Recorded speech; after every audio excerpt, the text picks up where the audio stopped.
everyone, it's Brenda Quintana. I'm coming to you live from the Beehive. I've got my camera on a stand today, and I'm just gonna flip it around. So hopefully it will be a little better because I know some of you get motion sick, and hopefully this will help you out a lot and not make you motion sick. I'm sorry about that. Today's a great week. It's spring break here in Boston and everyone's working. Hi Cindy Lee, good morning. It's kind of funny. We always try and plan to do something, but everyone just got really busy. So my son's working, I'm working, and my husband's working. But it's a good week because we get extra time off, and the nice thing is we got our taxes done today. Today in the US is the last day to submit your taxes for regular time. So that's done. So I get to stamp. Good morning, Janine. It's nice to see you. So today's card, it's a birthday card, and we are casing it from the catalog like we do every week. We take a card from the catalog and we copy it and we change something about it, or we don't change anything about it if we like it, and we just kind of go from there. It's a good starting point even for a stamper like myself who's been stamping for over 10 years. It's a great starting point because sometimes you want to get into your craft room and you want to just go ahead and stamp, but you don't really have an inspiration. You don't have a starting point. So take a card that already exists and make it your own, and it makes it a lot easier. And in the end, when you look at the card, they really sometimes look vastly different. So that's the cool thing about Casing Tuesday. It's great for all levels, and you can join us on our Facebook group. You can see the other cards. You know, you can lurk if you want to lurk, or you can join us, which I think is a lot of fun because then we get to see your cards and I get to comment on them. And Catalina, my downline, she was the one actually that started Casing Tuesday. Good morning, Barbara. It's nice to see you. She actually started this Casing Tuesday, and she had done it almost for a full year before I joined in with her, and then we took it into and made it into like a interactive, so we could do it on our Facebook group. So I am blah blah blahing as usual, but I thought I would just introduce everything and let me show you today's card. So let me flip this around, so avert your eyes if you get motion sick, because I have to do a little, let me scoot this around. Let me make sure this is sitting properly. I had to move it around for face on. Okay, it's kind of drooping a little bit. You know, perfectionist me. Maybe I'll scoot this like this. Yeah, that looks pretty good, just as long as I don't stamp over here on this side. Okay. All right, I've got it as good as it's going to get. So here's today's card, and there's a lot of stuff on this page, so I cut a hole out of a piece of 8.5 by 11 so I could isolate the card. So this is the card. Let me bring it up to the camera a bit. So it has kind of, it's a fairly simple card. It's got 2 layers. They're kind of a little bit crooked, and then we've got this little banner here. So that's kind of what I wanted to keep out of the card, except when I went to go do my card here, I didn't like the layers crooked because it's a cake, and for some reason I kept thinking, you know, my cake's gonna slide off my stand, and I just couldn't do it. So I just kept my card, I just kind of did straight layers, so maybe it doesn't have the same essence as the original card, but you know, you get to change things you want on Casing Tuesday. You know, there's no real hard and fast rules. So I just kind of, you know, made my layers really straight. So that's what we're going to do. I'm going to show you how to make this card. I'll keep it up here in the top corner. And so to start off with, you're going to need a card base. And I like to do tent folds for some reason because I don't know. I prefer them maybe for when I'm photographing them. I'm not sure why, but so you'll see me do a lot of tent folds. So to make this tent fold, you'll need an 11.5 inch by 4 1/4 piece of cardstock, and then you just want to oh, you want to score it at the 5.5 inch mark, and I've already done that, so I can fold it along there. Now, some people, they're not so keen on, I need a folder. Some people aren't so keen on, you know, they don't need the little score mark. You could fold your piece of cardstock in half too. I like to score with our Simply Scored because it gives a nice, clean, crisp fold. I think it makes our cards look handmade, not homemade. I don't know if there's like a difference, a slight nuance. You just want to make your card look professional somehow. So then I'll take my bone folder and I'll smooth down that fold so it lies flat. And then we're going to take a piece of the Subtles Designer Series paper. Now this one I'm cutting it to the exact card base, so it's 4 1/4 by 5.5. And we can use the other side of the paper. One side has words on it and one side has polka dots. So let's be a little different. Let's do the words. And I'm going to put some Tombow on the back of here. Try not to be too heavy-handed with the Tombow. I am heavy-handed when it comes to my 3D things because they really need to stick. Okay. So if you've got Tombow and it's clogged, there's this really handy device that you can employ. This is a paper clip, and I've just unbent it. And I have one of these sitting right next to my glue. And then I just stick it down the hole like that. And it will unclog your hole. And then hopefully the glue will come out nicely. So let's see. Yep, there we go. So I'm trying to just do a really thin line of glue. And we'll just stick this to the card front. Make sure if it's something that has an up-down pattern. Oh, Janine says that she has... oh, she likes the tent fold too. Yeah, I don't know. There's something about the tent fold that is a little different, maybe from a regular card that you would get at the store if you bought one. So if this has an up-down pattern, just make sure you glue it on the right way. Have you ever done that? Have you ever glued something on the wrong way? I have. Usually when I'm in a hurry, and then it's like, oh no. So sometimes I end up cutting the card base off and then gluing it onto a new card base, because usually your paper, your Designer Series paper is more precious to you than your plain cardstock, because you usually have a lot of plain cardstock, but not as much of the paper. So there is the card base ready to go.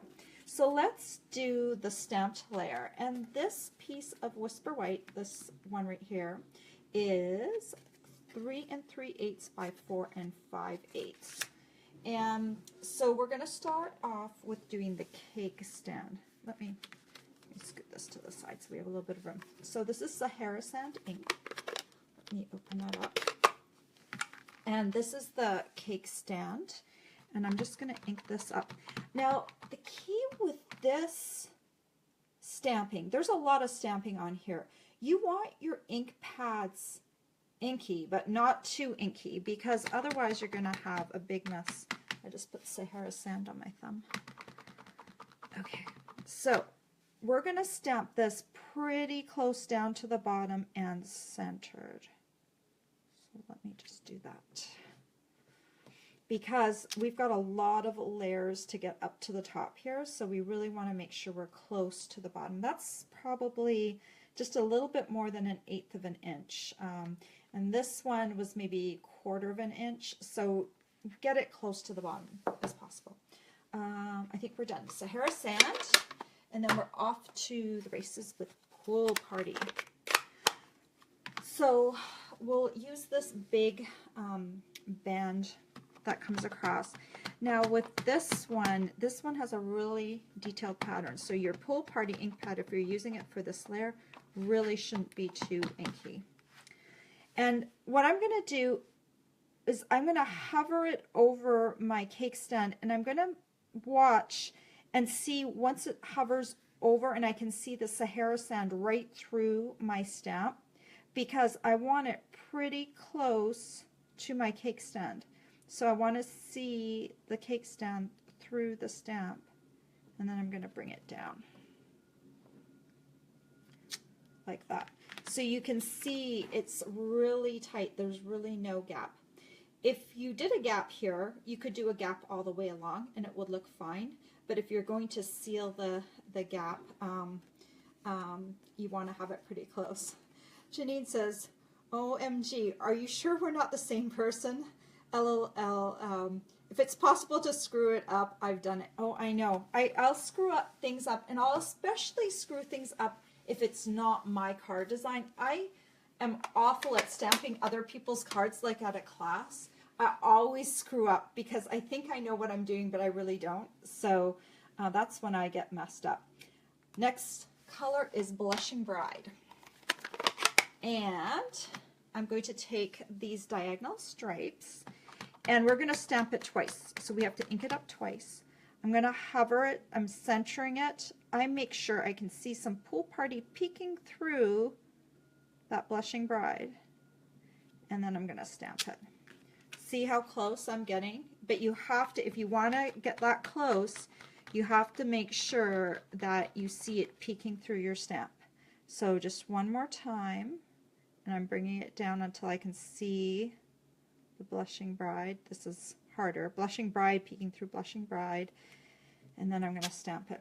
So this one, I didn't get, well, actually I did get an overlap. It might be a little bit off, but no one's going to notice it once I stick my little banner on. It's pretty darn close. That's what you want with this. This is about as close as you can get without doing precise things like with a Stamp-O-Majig. So next color is So Saffron.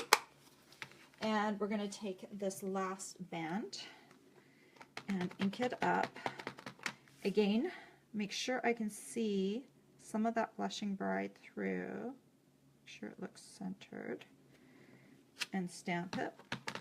We're going to stamp it one more time right on top of there. So make sure my saffron can be peeked through. Perfect. And now we need to do that little kind of banner thing that's up at the top. So get rid of So Saffron and bring back in Pool Party. And we'll ink this up and stamp it on top. Again, I just want a little bit of overlap onto the So Saffron.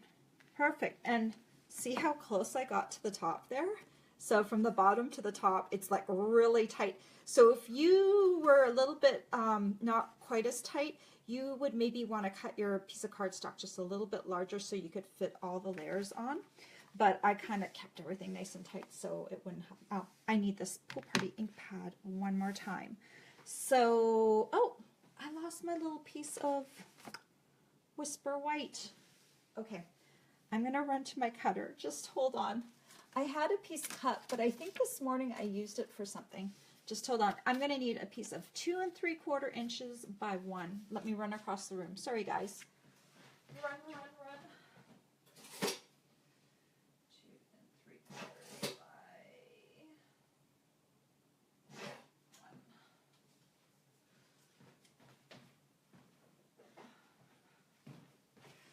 It's one of those mornings, you know, when everyone's in the house and they just left right before I started this. So I'm like, you know, trying to make sure everyone has everything. And so I didn't have everything that I needed. This is the Banner Triple Punch. This is a piece of Whisper White that is a 2 3/4 by 1 inch. It fits in this middle slot. Scoot it all the way through and then punch it. And that will create our little banner piece right there. And I had to fudge a little bit because I wanted a stamp that would fit on the banner piece, but I didn't want anything too long and skinny. So I took, this stamp is the Birthday Wishes. It's still in the same stamp set, the Build a Birthday stamp set. And I cut it in half.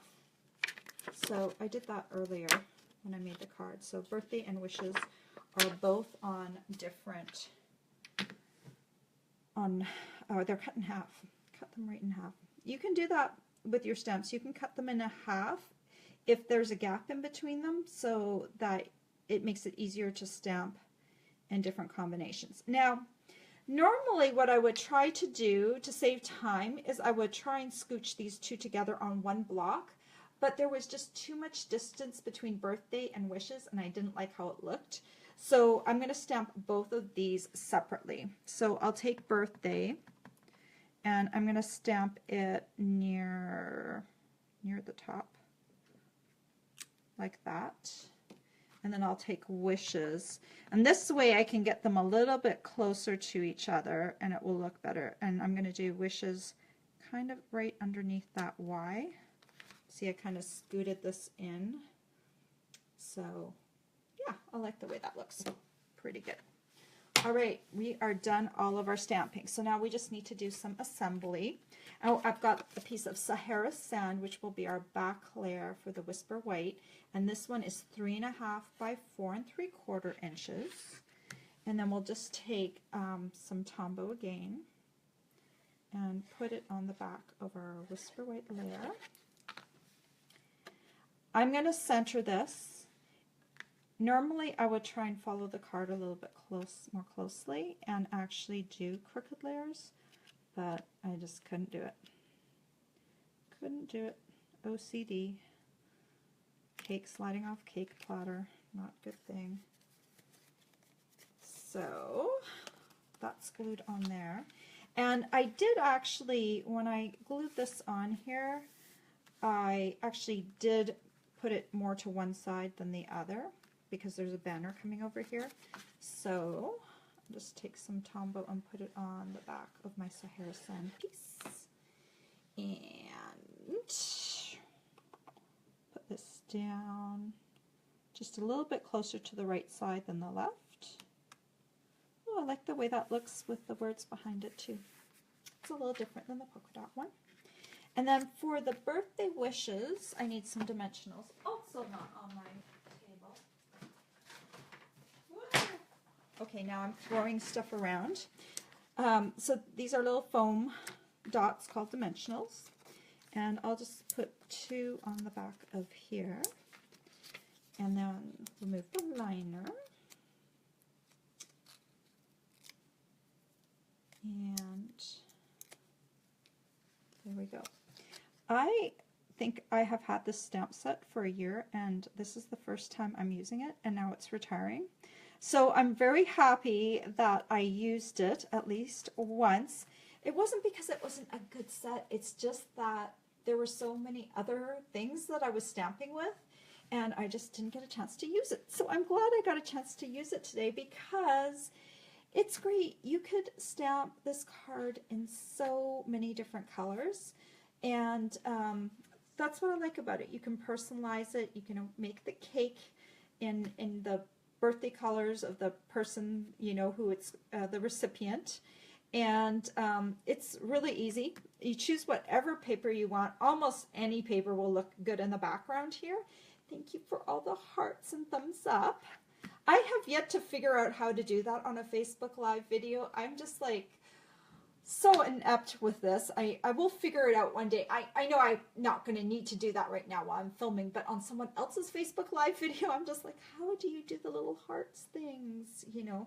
Maybe someone can post and tell me how to do it, or a link to how to do it, because I was looking it up the other day and I just could not figure it out for the life of me. But anyway, so there's the cards. They are very simple, easy.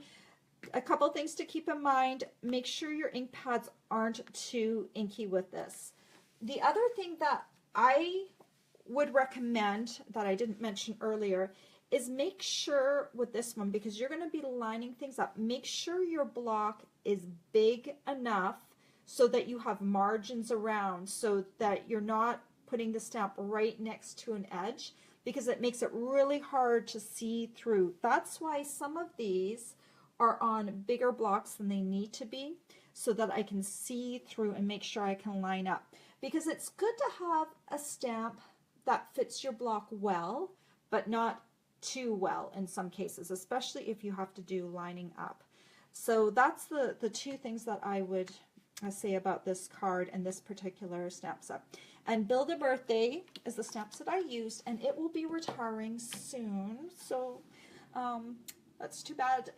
We will have this stamp. This stamp is available until May 22nd, guaranteed. after that time, it will be on a while supplies last basis. So our stamp sets that are retiring, we have a little bit more time with. Anything that's an accessory, like for instance, this paper I used today, the Subtles Designer Series paper, is right now, it is going to be retiring as well. And it is only available while supplies last. And if you don't have a color pack of the Designer Series paper stack, I recommend that you get some, because there is not as much, they're retiring, and there's only one Designer Series paper stack in the new catalog, and that's for the new in colors. So there's not as much of that tone-on-tone paper that will be available. So if you need that for projects that you're doing multiples of, I would pick some up now. Anyway, I will have all the measurements on my blog, a supply list on my blog. If you want to case a card with us, please join our Casing Tuesday Facebook group. I will put all the links for everything, my blog post, how to join the Casing Tuesday Facebook group on this video. Look in the description, and I will change that over so that you can just click on those. And later today, I'm going to upload this video to YouTube so you can access it again. So let me flip around so I can say goodbye to you guys. Flip. Okay. All right. Let me flip this around. Okay, so I hope everyone here is, if you're in the US, I hope you're done your taxes today or filed for an extension today. I'm so glad my husband, he submitted them this morning. It was actually my fault this time because I didn't do my business taxes until, I didn't finish them until last week. So for him, he needed to wait until I had finished everything to finish off everything, including our household taxes. So, but I feel like a real sense of freedom now, so I don't have that hanging over my head. I am working on a couple of projects. I will have a new Hershey's project at the end of this week. I'm working on it right now. I photographed it yesterday, and I can't tell you what it is, but I think you could use it for Mother's Day. So that will be kind of cool. And so I will try and get that done by Friday. Sometimes it just depends on how everything flows with the editing the photos and everything like that. So that's my goal. And then for May, I have something a little bit new. I'm going to be doing kind of a thing where it's actually a note card box, and I'm going to actually be sending it out if you order the bundles. So I am working on that, and I will hopefully have that ready for everyone on May 1st. So that will be kind of cool.